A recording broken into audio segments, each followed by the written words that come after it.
Modi photo ಬಳಕೆಗಾಗಿ KS Eshwarappa fight. ಗೆಲ್ಲೋಕೆ Eshwarappa ಅವರಿಗೆ ಸ್ವಂತ ಮುಖನೇ ಇಲ್ವಾ? ಇಬ್ಬರ ಜಗಳದಲ್ಲಿ ಕೈಗೆ ಗೆಲುವಿನ ಗರಿ. ಮೋದಿ ಫೋಟೋಗಾಗಿ ಮಾಜಿ ಸಚಿವ ಕೆಎಸ್ ಈಶ್ವರಪ್ಪ ಕೋರ್ಟ್ ಮೆಟ್ಟಿಲೇರಿದ್ದಕ್ಕೆ ಸ್ವತಂತ್ರ ಅಭ್ಯರ್ಥಿಯಾಗಿ ಕಣಕ್ಕಿಳಿದಿರೋ ಕೆಎಸ್ ಈಶ್ವರಪ್ಪನವರಿಗೆ ಗೆಲ್ಲೋದಕ್ಕೆ ಸ್ವಂತ ಮುಖಾನೇ ಇಲ್ವಾ? ಮೋದಿ ಫೋಟೋ ಬಳಸಿಕೊಳ್ಳೋದಕ್ಕಾಗಿ ಈಶ್ವರಪ್ಪ ಕೋರ್ಟ್ ಮೊರೆ ಹೋಗಿದ್ದಾರಾ? ಬಿವೈ ರಾಘವೇಂದ್ರ ಮತ್ತು ಕೆಎಸ್ ಈಶ್ವರಪ್ಪನವರ ಜಗಳದಲ್ಲಿ ಕಾಂಗ್ರೆಸ್ ಗೆಲುವಿನ ನಗಾರಿ ಬಾರಿಸುತ್ತಾ ಅದನ್ನ ಡೀಟೇಲ್ ಆಗಿ ತೋರಿಸ್ತೀವಿ. ಆದ್ರೆ ಅದಕ್ಕಿಂತ ಮೊದಲು ನಮ್ಮ ಚಾನಲ್ ಅನ್ನು ಸಬ್ಸ್ಕ್ರೈಬ್ ಮಾಡ್ಕೊಳ್ಳಿ, ಹಾಗೇನೇ ಪಕ್ಕದಲ್ಲಿರೋ ಬೆಲ್ ಬಟನ್ ಅನ್ನು ಪ್ರೆಸ್ ಮಾಡಿ. ಶಿವಮೊಗ್ಗ ಲೋಕಸಭಾ ಚುನಾವಣೆ. ಕೆಎಸ್ ಈಶ್ವರಪ್ಪ ಬಿಜೆಪಿ ಬಂಡಾಯ ಅಭ್ಯರ್ಥಿಯಾಗಿ ಕಣಕ್ಕಿಳಿದಿರುವುದರಿಂದ ಮತ್ತಷ್ಟು ರಂಗೇರಿದೆ.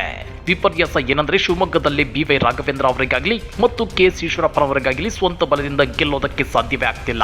ಇವರಿಬ್ಬರು ಮೋದಿ ಮುಖವನ್ನ ಅಡ್ಡ ಇಟ್ಕೊಂಡು ಮತ ಕೇಳೋಕೆ ಮುಂದಾಗಿದ್ದಾರೆ. ಇಷ್ಟೇ ಆಗಿದ್ರೆ ಪರವಾಗಿರ್ಲಿಲ್ಲ. ಈ ಇಬ್ಬರು ಬಿಜೆಪಿ ಅಭ್ಯರ್ಥಿಗಳು ಇದೀಗ ಮೋದಿ ಭಾವಚಿತ್ರ ಬಳಸಿಕೊಳ್ಳುವ ವಿಚಾರದಲ್ಲಿ ಜಟಾಪಟಿಗಿಳಿದಿದ್ದಾರೆ. ಈ ಜಟಾಪಟಿ ಮಧ್ಯೆ ಶಿವಮೊಗ್ಗದಲ್ಲಿ ಕಾಂಗ್ರೆಸ್ ಅಭ್ಯರ್ಥಿ ಗೀತಾ ಶಿವರಾಜ್ ಕುಮಾರ್ ಗೆದ್ದು ಬೀಗೋ ಸಾಧ್ಯತೆ ಇದೆ. ಹಾಗಾದ್ರೆ ಏನಿದು ಮೋದಿ ಭಾವಚಿತ್ರ ಬಳಕೆಯ ಜಟಾಪಟಿ ಅಂದ್ರ? ಅದನ್ನ ಒಂದ್ ಸ್ವಲ್ಪ ಡೀಟೇಲ್ ಆಗಿ ತೋರಿಸ್ತೀವಿ ನೋಡಿ. ಶಿವಮೊಗ್ಗ ಲೋಕಸಭಾ ಕ್ಷೇತ್ರದಲ್ಲಿ ಕೆಎಸ್ ಈಶ್ವರಪ್ಪ ಬಿಜೆಪಿ ಬಂಡಾಯ ಅಭ್ಯರ್ಥಿಯಾಗಿ ಕಣಕ್ಕಿಳಿದಿರುವುದು ನಿಮಗೆಲ್ಲ ಗೊತ್ತೇ ಇದೆ.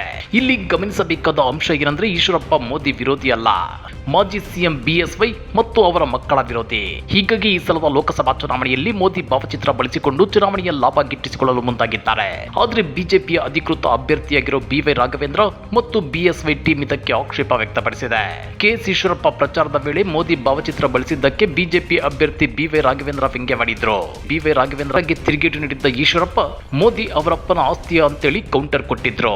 ಇದೀಗ ಮೋದಿ ಫೋಟೋ ಬಳಕೆ ವಿಚಾರವಾಗಿ ಕೆಎಸ್ ಈಶ್ವರಪ್ಪ ಶಿವಮೊಗ್ಗ ಕೋರ್ಟ್ ಮೊರೆ ಹೋಗಿದ್ದಾರೆ.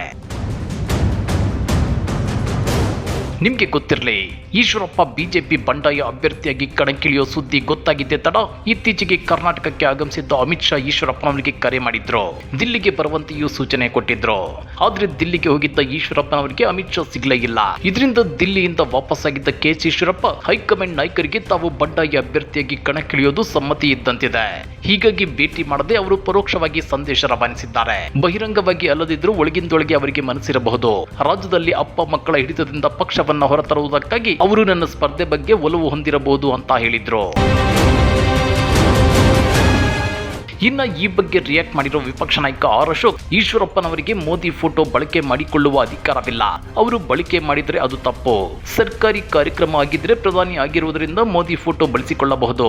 ಆದ್ರೆ ರಾಜಕೀಯವಾಗಿ ಚುನಾವಣೆ ವೇಳೆ ಬಿಜೆಪಿಗೆ ಮಾತ್ರ ಮೋದಿ ಫೋಟೋ ಬಳಕೆಗೆ ಅಧಿಕಾರವಿದೆ. ಈಶ್ವರಪ್ಪ ಅನಧಿಕೃತವಾಗಿ ಮೋದಿಯವರ ಫೋಟೋ ಬಳಕೆ ಮಾಡಿಕೊಳ್ಳುತ್ತಿದ್ದಾರೆ. ಅವರು ನಾಮಪತ್ರ ಸಲ್ಲಿಸಿದ ಬಳಿಕ ಅದರ ಬಗ್ಗೆ ಕ್ರಮ ಕೈಗೊಳ್ಳಲಾಗುವುದು ಅಂತೇಳಿ ಆರ್ ಅಶೋಕ್ ಹೇಳಿದ್ದಾರೆ.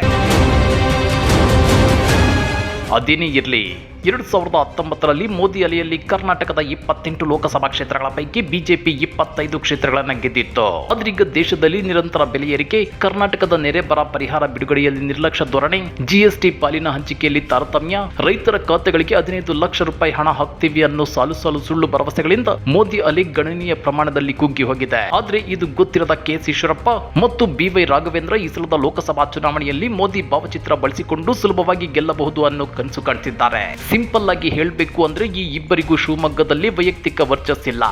ಹೀಗಾಗಿ ಮೋದಿ ಭಾವಚಿತ್ರ ಬಳಕೆಗೆ ಪರಸ್ಪರ ಕಿತ್ತಾಡಿಕೊಳ್ತಿದ್ದಾರೆ. ಇದೆಲ್ಲವನ್ನು ಸೂಕ್ಷ್ಮವಾಗಿ ಗಮನಿಸುತ್ತಿರೋ ಶಿವಮೊಗ್ಗ ಜನತೆ ಇಬ್ಬರ ಜಗಳದಲ್ಲಿ ಮಾಜಿ ಸಿಎಂ ದಿವಂಗತ ಬಂಗಾರಪ್ಪನವರ ಪುತ್ರಿ ಗೀತಾ ಶಿವರಾಜ್ ಕುಮಾರ್ ಅವರಿಗೆ ಮಣೆ ಹಾಕಿದ್ರು ಆಶ್ಚರ್ಯವಿಲ್ಲ. ಈ ಬಗ್ಗೆ ನೀವೇನಂತೀರಾ? ಕಮೆಂಟ್ ಮಾಡಿ, ವಿಡಿಯೋ ಲೈಕ್ ಮಾಡಿ, ಶೇರ್ ಮಾಡಿ. ಇಂಥ ಮತ್ತಷ್ಟು ರೋಚಕ ರಾಜಕೀಯ ಸುದ್ದಿಗಳನ್ನ ಮಿಸ್ ಮಾಡದೆ ನೋಡಬೇಕು ಅಂದ್ರೆ ನಮ್ಮ ಯೂಟ್ಯೂಬ್ ಚಾನಲ್ ಅನ್ನ ಸಬ್ಸ್ಕ್ರೈಬ್ ಮಾಡ್ಕೊಳ್ಳಿ.